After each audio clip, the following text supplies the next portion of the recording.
ખાનગી ગરબા ક્લાસીસનો વિરોધ કરવામાં આવી રહ્યો છે। જી હા, ગરબા ક્લાસીસ સામાજિક દૂષણ હોવાનું પાટીદાર આગેવાનનું કહેવું છે અને આ વાત સાથે તેમણે વિરોધ નોંધાવ્યો છે।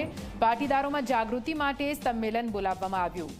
મનોજ પનારાની આગેવાનીમાં સંમેલન મળશે। યુવતીઓને દૂષણ સામે જાગૃત કરવા માટેના પ્રયત્નો હાથ ધરવામાં આવશે। આપને જણાવી દઈએ, ખાનગી જે ગરબા ક્લાસીસ ચાલતા હોય છે તેને લઈને મોરબીમાં વિરોધ કરવામાં આવી રહ્યો છે। પાટીદાર જનક્રાંતિ સભાનું આયોજન કરવામાં આવ્યું, જ્યાં પાટીદાર યુવતીઓને આ સમગ્ર મામલે જાગૃત કરવા માટેના પ્રયત્નો હાથ ધરવામાં આવી રહ્યા છે।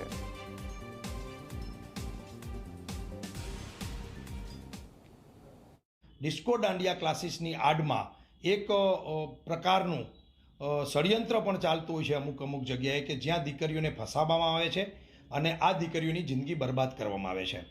જે રીતે એક હ્યુમન સાયકોલોજી છે કે 3 મહિના સુધી તમે લવ સોંગ ઉપર, હિન્દી પિક્ચરોના ગીત ઉપર, અલગ અલગ સ્ટાઇલમાં, વલ્ગર સોંગ ઉપર તમે ડાન્સ કરો, નાચો, તો એક સ્વાભાવિક છે કે માનસિક જ રીતે ક્યાંક ને ક્યાંક તમારી કોકની સાથે ફિલિંગ થાય અને એના દુષ્પરિણામે પ્રેમજાળમાં કોઈ દીકરી દીકરા ફસાય અને એનો અમુક પ્રી પ્લાનિંગ કરેલા રોમિયો, લુખા તત્વો, આવારા તત્વો આનો ફાયદો ઉઠાવી અને દીકરીઓની અને બહેનોની જિંદગી બરબાદ કરતા હોય છે।